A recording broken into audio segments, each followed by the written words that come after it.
baashi Yuusuf Axmed gudoomiyaha maxkamadda sare ee dalka ayaa maanta Muqdisho waxa uu ka sheegay in maxkamadda sare ee dalka aysan u dul qaadan doonin dadka shacabka ah ee garsoorka u raasada deegaanada ay maamulaan maleeshiyadka al-shabaab. Gudoomiye baashi ayaa uga digay dadka shacabka ah inay garsoor u doontaan deegaanada maamulka al-shabaab isla markaana cidii ay ku cadaato in al-shabaab ay garsoor u doonteen ay wajihi doonaan caqaabteeda isla markaana ay xabsi ku mutaysan doonaan garsoorkaasi ay u aadeen dhinaca al-shabaab. waxa uu sheegay inay wataan dokumentiyo been abuur ah oo ay al-shabaab ula tagaan taasna ay ka hor imaanayso cadaaladda garsoorka ee ka jirta Soomaaliya. waxa uu sheegay inay hayaan xogo badan oo ku aadan dad badan oo watay dokumentiyo been abuur oo laga xukumay in hadda ay u tagaan deegaanada al-shabaab. ma u dul qaadan doono in al-shabaab maxkamad loo raasado iyadoo la heli karo inay jiraan maxkamadihii dalka, taas waxay dhabarjab ku tahay cadaaladda Soomaaliya.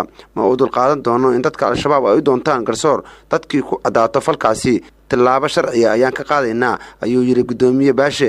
waxa jira dad aan ognahay oo maxkamadaha dacwada ka yaalaan oo dacwadihii lagaga guuleystay oo dokumentiyada ay si taabeen yihiin dabadeedna si ay cadaaladda u hor istaagaan u taga cadawga dalka oo halkan qaarkood lagu xirxiray maalmo dhow.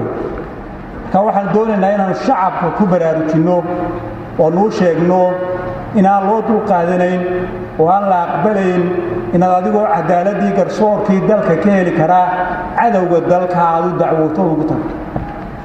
baaritaankan sameeyay waxaan ku ogaanay dadka u taga inta badan inay yihiin dad looga guuleystay dacwadihii dabeedna si ay cadaaladda u hor istaagaan taasi u sameeya. saddex ka mid ah halkan lagu xidhay maxkamadan toddobaadkii aynu soo dhaafnay.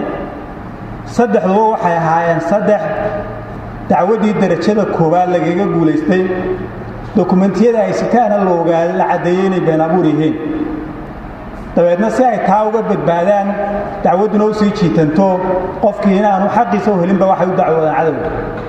hadalkan gudoomiyaha ayaa ku soo aadaya iyadoo dhawaan magaalada Muqdisho ee caasimadda Soomaaliya lagu maxkamadeeyay dad shabaab u doontay garsoor.